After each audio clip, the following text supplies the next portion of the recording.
Sarah Buckland and Angela Knight are both higher level TAs. They work in primary schools in Bristol, and over the next 2 days they are going to observe each other teaching small groups of children. We're going to join them and at the end of the 2 days, with the help of a teacher, reflect on strategies for group teaching. Froombank Junior School, situated on the outskirts of Bristol, has some 200 children drawn from the local area. For the last 3 years, Sarah has been a school governor, and 2 years ago took up a position as a higher level TA. I deliver ICT and PE throughout years 3 to 6. I work with small groups and we do intervention programmes for numeracy, and we have just started emotional literacy groups. I work alongside the Senko and with class teacher as well, and we identified the children that just maybe need that little extra, just a little bit of confidence in their knowledge. And the focus at the moment is numeracy, still continuing with some literacy support. Now, we were working on this. So who can tell me what this sum is? Sam, are you thinking really hard? Can you remember? Moment. Georgia? Division. Division. Today it's Angela's turn to observe Sarah teaching. Her first group are Year 4 children, who she is helping with numeracy. We were talking about where if we've got something and we're going to... Let's have hands up, let's not call out, Lindsay. You really need to know the group dynamics of your group. So knowing the children is the first thing. You need to know the special needs, if you have any behaviour issues that you might need to deal with in a small group situation. Follow procedure as well, be confident in your school's procedures. So for example, you know you're reinforcing what the teacher is working on. That's very valuable in any group session. Having the relationship with your teacher to know that if you have to send them back, there's going to be consequences, and that really helps, and that really secures and makes it a working environment for the children. What can you see? There's what? How many groups of what number there, Lindsay? 3. 3 groups of 5. Wow. To see them smile at you, to know that they've achieved something, however small, and that you've actually been a part in that. You've shared a moment in their life, and I think that's so precious. It just makes everything worthwhile. Sam, well done. You've worked really hard. Sarah has received a lot of encouragement from the school staff and head teacher, but becoming an HLTA has not been without its problems.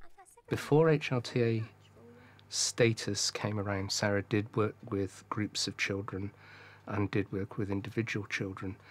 And when it came to doing PPA and continuing the group work, there was a great deal of resentment from those children because they'd always seen her as being theirs, and they found it difficult to adjust to that.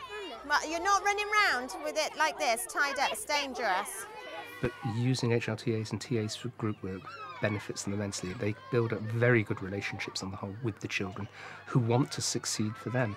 And I know they get a great deal of satisfaction out of seeing the children enjoy. So it becomes quite a nice little cycle of building on and moving on all the time. Start the first sentence.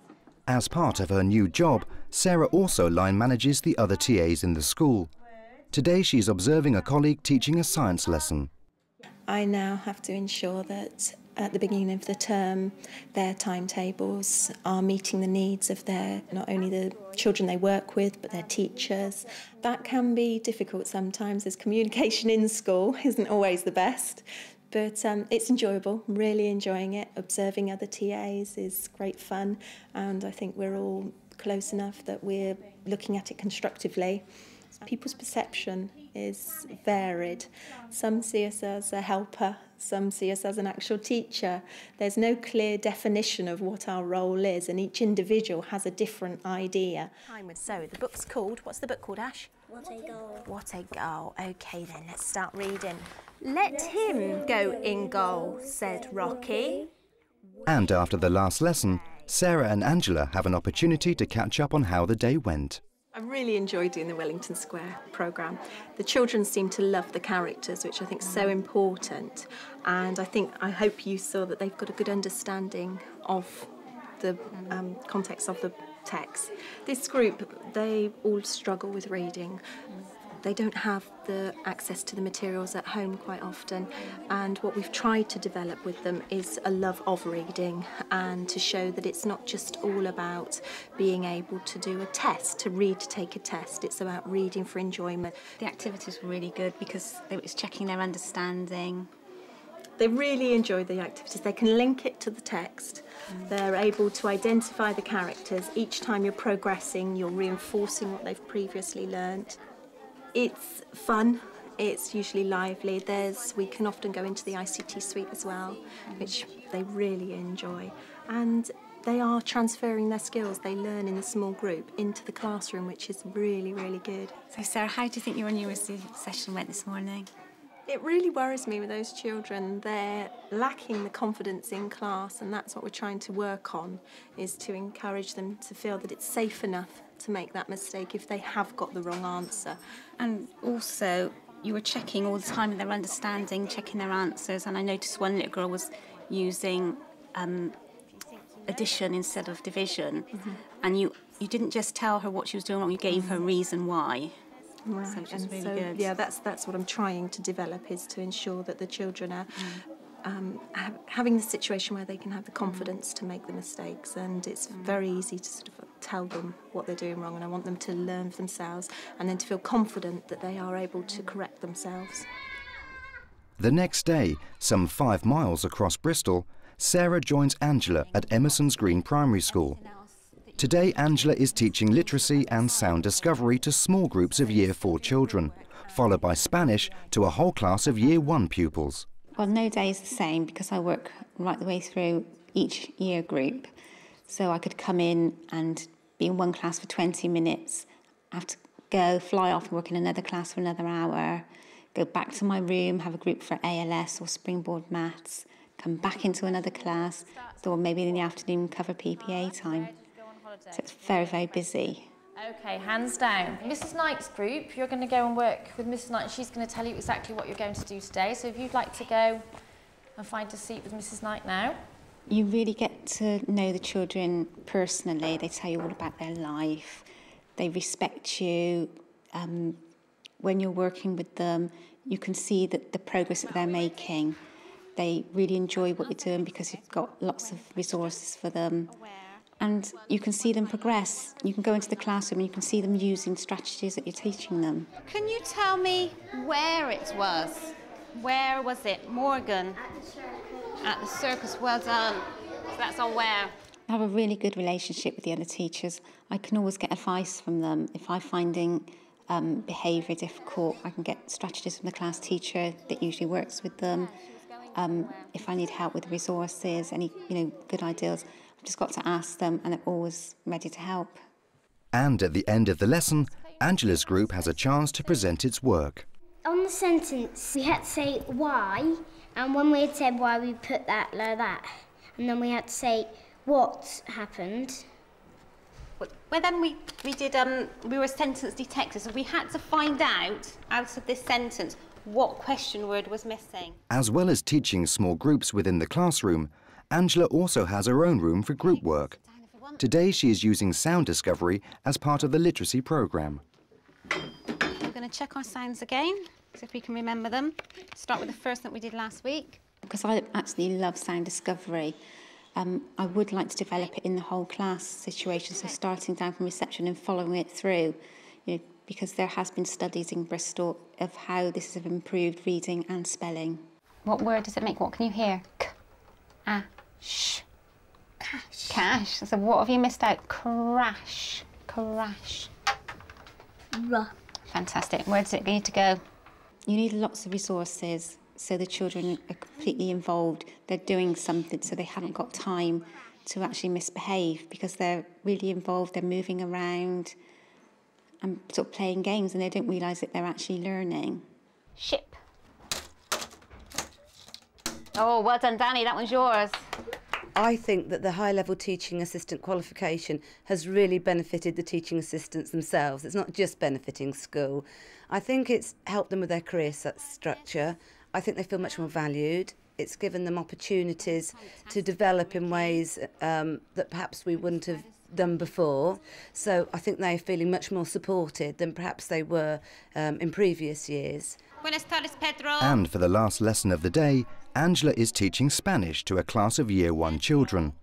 As with her group work, the emphasis is on fun while learning. Because he speaks Spanish, Pedro dice tocar. Okay, that means Pedro says touch. The face is just lit up when you brought him out. I think it's really good because he's got his beard and it's a bit, bit Spanish.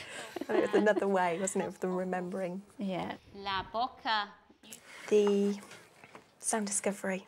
I thought that was fantastic, the way that you identified the sounds. You then manipulated them, you then applied them, then you also did handwriting skills, and you made it fun in the meantime as well, which was just brilliant. I just wanted to take part myself. Oh, thank you. I think that's the children don't realise that they're learning because they're having fun with games, they're moving the sounds around. Brilliant, absolutely brilliant. And then the splats at the end. Yeah. Shop. Well done, Daniel. The whole class session, Angela, when you were in with the teacher, I thought the hands worked really well because they could just see then where they were going, what they were missing, and the children were then able to extend their complex sentences and understand what they were meant to be doing. It was fantastic, linking it with the objectives, brilliant. And with a teacher on hand to give a few tips, Sarah and Angela can reflect on how their new role has affected their group work. Since becoming a higher level teaching assistant, you've been doing a lot more whole class teaching. Has that impacted on your group work at all? I find with the confidence that it's really boosted my own belief in myself. The strategies that I've used with the whole class, I have brought them into the group sessions as well. And likewise with the group sessions, I've used many of those with the whole class and just really helped me to do my job more professionally, really.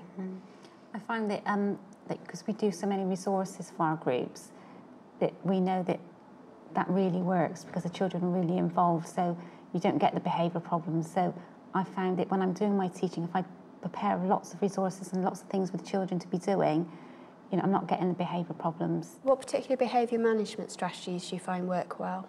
Yeah, I think we've got a really good relationship with the children that we work in groups. I think sometimes more than what you probably would, because we get that more intimate relationship. Yeah, you're on a more one-to-one basis. Yes, and so they tell you things, you know, about at home and things, and I think it's easier for us to remember because we haven't got a whole class of children to remember everything they say, just those group of children. It's very important to stick to policies and procedures as well, though, with them. They need to know the expectation from us is the same that it's going to be from their class teacher and from any other adult in school. And having spent the last 2 days teaching and observing each other, both Angela and Sarah agree that becoming an HLTA has been worthwhile. Well, I really do feel if I can do it, anybody can do it. I lacked the confidence at the beginning. I didn't believe in myself.